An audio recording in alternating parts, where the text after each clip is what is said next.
In a lot of cases, when we start a new adventure, we might group our adventurers together and they start off on a campaign and they go and they do what they do.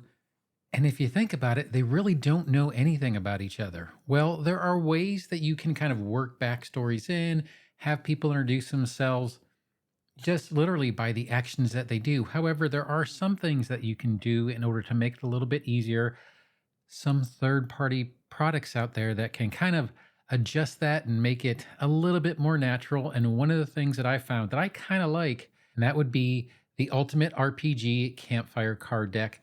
I do kind of like this. It is a major publisher. It is about $20, but it's something you can find pretty readily. So, with that, my name is Don. I'm trying to be the Sly Strategist, and let's go ahead and get into it.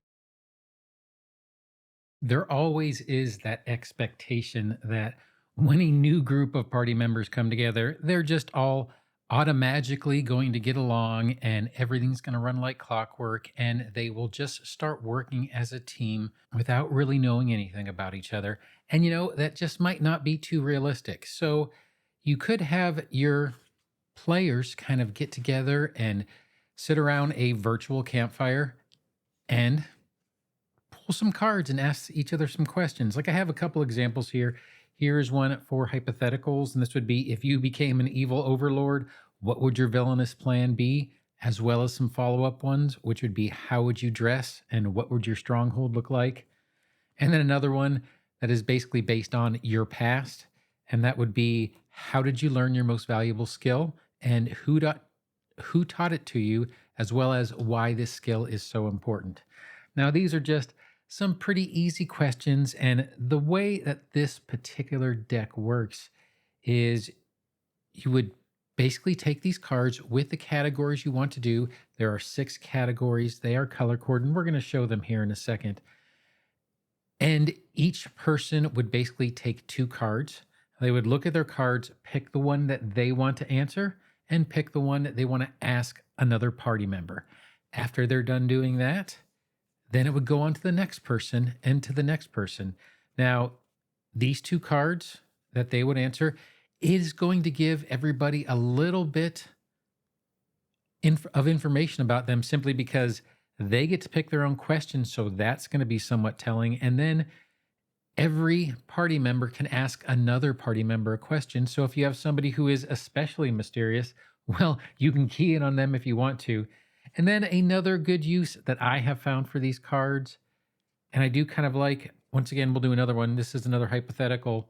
If you died tomorrow and became a ghost, who would you haunt? And how would you go about haunting them? Well, you can also use this in your own player creation. Let's say you wanted to do a backstory, and you have your normal backstory. I don't recommend going too deep into a backstory, but you also don't want it to be too topical. However, pull a couple of these cards out while you're creating your character and just answer the questions. You don't even have to write them down. However, it might help you zero in on the kind of player that you would like to play. I think in general, it is a really, really good approach to not only finding out about yourself, but also finding out about your fellow party members. So, with that, let's go ahead and move on to an actual physical description. And I'll show some B roll here of the unboxing as well as the actual cards themselves.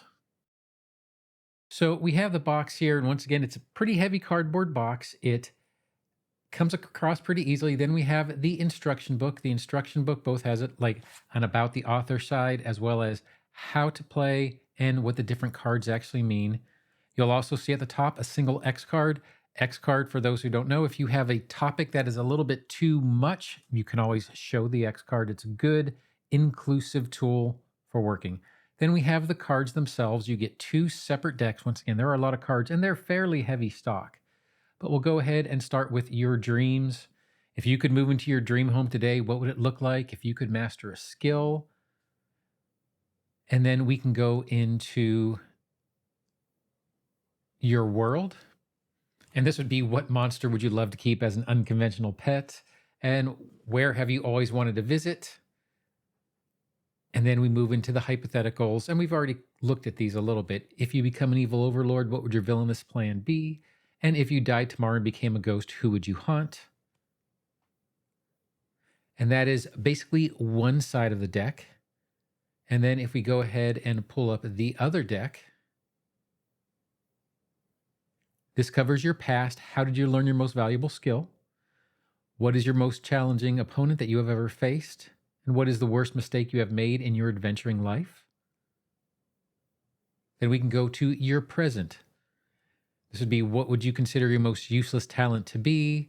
Apart from wealth and renown, what satisfaction have you found in the life of an adventurer? And then your companions. What is something small one of your companions did to make your life better recently? And what do you imagine your companions are doing in 1 year, 5 years, and 10 years? And then also, I wanted to show that there are some cards that you might want to pull out if you're playing with children or people who might be sensitive to a topic. Now, I got this deck at one of my local game stores, not my normal local game store, but one of the bigger ones a little bit further into the center of town. And it cost me about $20 there. I did see it listed on Amazon for $19.99. I'm not going to go ahead and include a link to that. You can search for it yourself. I don't do an affiliate thing. And if you would like to get it, go ahead. Now, how would I actually rate these cards? I actually do like them quite a bit. But if you are not heavy into roleplay, if you already have a pretty open party or a very established party where you don't feel you need to get to know your players better, I don't think that this would necessarily be a deck for you. However, if you do play in multiple games, if you are starting a new campaign, or if you just want maybe a kind of fun game to play while you're waiting for that last person in the real world to show up for a session, they might be something to play with. Is it worth $20? For me, it is, but I can definitely not even see an argument, but see an actual reason as to why these cards aren't really for everyone. I enjoy them, but it's really up to you on whether to get them or not. They do have a use, but they're just not for everybody. Now, I do hope you like this review of the Ultimate RPG Campfire card deck. Once again, I personally did like them, and I obviously bought them, so I already have them. However, they really aren't for everyone. But if you did enjoy this third-party review, please feel free to like, subscribe, or hit that notification bell for more videos as they come down the line. But with that, I hope you have a great day and happy adventuring. Thanks.